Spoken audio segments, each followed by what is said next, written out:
2024ची जी लोकसभाची निवडणूक नागपूरमध्ये 19 तारखेला ज्याचं मतदान झालं, त्या मतदार यादीमध्ये अनेक प्रकारचे घोड दिसले. जे मृत्यू झाले होते त्यांच्या बी नावाचा समावेश होता. जे लोक घर सोडून गेले होते त्यांच्या बी नावाचा समावेश होता. स्वतः प्रशासनाने जे मृत्यू झालेले डिलीट जे नावं केले होते त्यांच्या बी याच्यामध्ये समावेश होता. अनेक परिवाराचे नाव डबल टिबल आल्या तेही त्यांच्यामध्ये समावेश होता. आणि म्हणून अशा प्रकारचा घोड या नागपूर शहरामध्ये झाला. आणि जिल्हाधिकारी यांनी जे 22 लाखाची जी मतदार यादी घोषित केली होती, ती खऱ्या अर्थाने ती मतदार यादी 17 ते 17.5 लाखच राहायला पाहिजे नव्हती.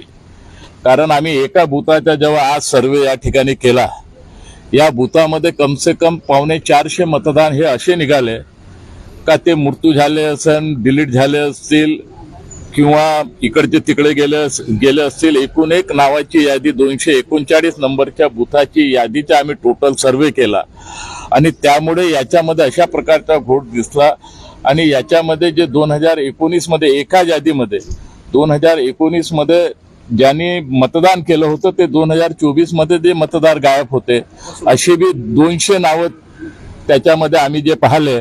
आणि त्याच्यामध्ये असं वाटलं का नागपूर शहराच्या 2200 जे बूथामध्ये आहे आणि म्हणून नागपूर शहराचे 5 लाख मतदाता हे मतदारापासून वंचित राहिले. याला जबाबदार कोण?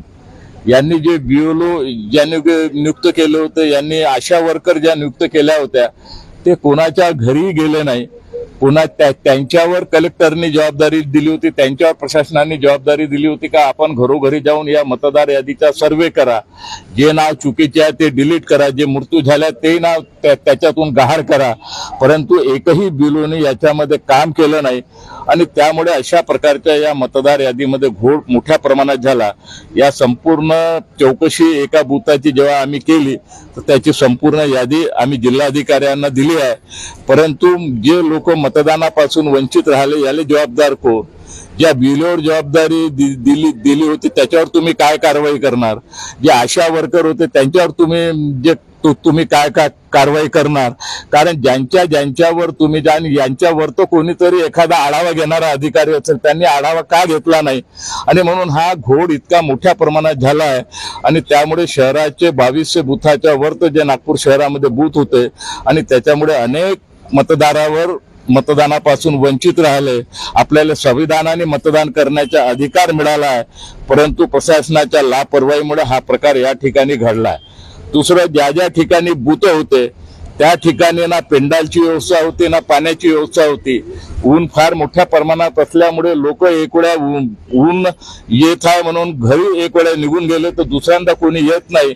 आणि त्याच्यामुळे फटका बी फार मोठ्या प्रमाणात या मतदाराला बसलेला आहे. आणि मतदानाचे जे पर्सेंटेज वाढावं, मतदान हे 100% व्हावं, निवडणूक आयोग करोडो रुपये याच्यावर खर्च करतात. कलेक्टर साहेबांनी स्वतः अनेक प्रकारच्या योजनेच्या माध्यमातून मतदान केंद्रापर्यंत पोहोचावं अशा प्रकारची योजना केली होती. परंतु त्या ठिकाणी व्यवस्था बी नव्हती. तोही एक भाग त्याच्यामुळे फार मोठ्या प्रमाणात झालेला आहे. आणि म्हणून अनेक मतदारासमोर हा अडचणीचा निर्माण झाला आहे. आणि येणाऱ्या 2024च्या ज्या ऑक्टोबरच्या विधानसभा निवडणुका येणार आहे त्याच्यामध्ये सुद्धा हा घोळ होऊ नये याची दक्षता आपण घ्यावी. आणि याच्यामध्ये जो कोणी जबाबदार असेल, जो कोणी अधिकारी असेल, जो कोणी कर्मचारी याच्यामध्ये असेल, ज्यांनी लोकांना मतदानापासून वंचित ठेवले, त्याला निश्चित स्वरूपात त्याच्यावर कारवाई व्हावी. कलेक्टर साहेबांनी सांगितलं का हे जे आम्ही पूर्ण रेकॉर्ड सहित त्यांना या यादीचा घोळ दिला आहे. आणि म्हणून अशा प्रकारचे 2200च्या वर्त जे मतदार यादी आहे त्याच्यामध्ये किती घोळ असेल हे यावरून दिसून येते. वैतागे म्हणून तुमचे दैनिक भास्करचे जे फोटोग्राफर आहे त्यांच्यात असं झालं का तो जिवंत आहे ना त्याला त्याच्यामध्ये मृत्यू दाखवलं. अशा प्रकारच्या अनेक घटना या प्रशासकीयाच्या लापरवाहीमुळे घडलेल्या आहे. आणि म्हणून याची आपण काळजी घ्यावी. आणि हे मतदानापासून वंचित राहू नये. आणि 100% लोकांचं मतदान कसं होईल? आपण बाकी राज्यामध्ये पहा, पश्चिम बंगालमध्ये का बाकी राज्यामध्ये मतदान होते 80, 85% मतदान होते. आणि आपल्या इथं 60% बी मतदान आपल्या इथं होत नाही. आणि म्हणून याची काळजी घेण्याची आवश्यकता आहे.